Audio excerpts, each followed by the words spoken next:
అనగనగా ఒక ఊరిలో రాము సుశీల అనే భార్యాభర్తలు ఎంతో అన్యోన్యంగా ఉండేవారు. వారికి చిన్ని అని ఒక పాప కూడా ఉండేది. వాళ్ళు ఎంతో సంతోషంగా ఉండేవారు. భార్య మాట భర్త జవదాటడు, భర్త మాట భార్య ఎప్పుడూ జవదాటేది కాదు.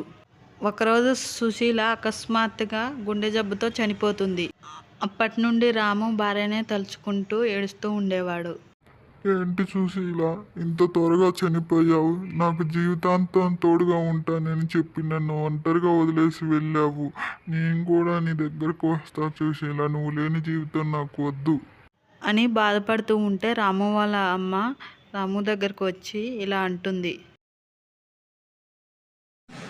ఏరా అయ్యా, ఇంకా ఎంతకాలం అని బాధపడుతూ ఉంటావు చెప్పు. నీకు ఒక కూతురు ఉంది, ఆ విషయం మర్చిపోయావా? ఇలా నువ్వు బాధపడుతూ కూర్చుంటూ ఉంటే పైనున్న నీ భార్య ఎలా సంతోషంగా ఉంటుంది చెప్పు. నువ్వు నీ పాప కోసమైనా రెండో పెళ్లి చేసుకోరా, నాకు వయసు అయిపోతుంది. అలా తల్లి మాట కాదనలేక రాము ఒక మంచి అమ్మాయిని చూసి పెళ్లి చేసుకుంటాడు. తండ్రి రెండో పెళ్లి చేసుకోవటం చిన్నికి అస్సలు నచ్చదు.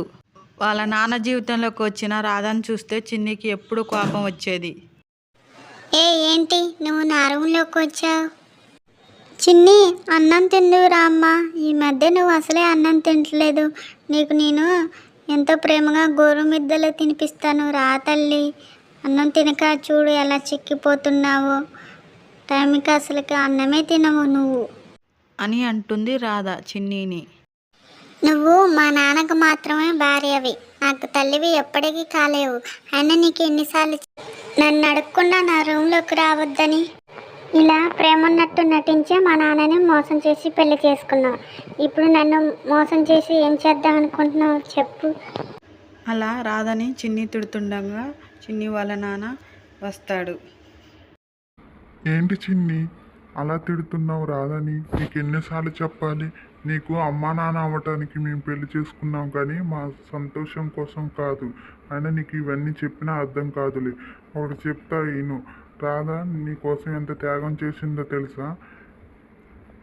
తనకి పిల్లలు పుడితే నువ్వు ఎక్కడ తనకు దూరం అవుతావని తను పిల్లలు పుట్టకుండా శాశ్వతంగా ఆపరేషన్ చేయించుకుంది. ఈ విషయం తెలుసా నీకు?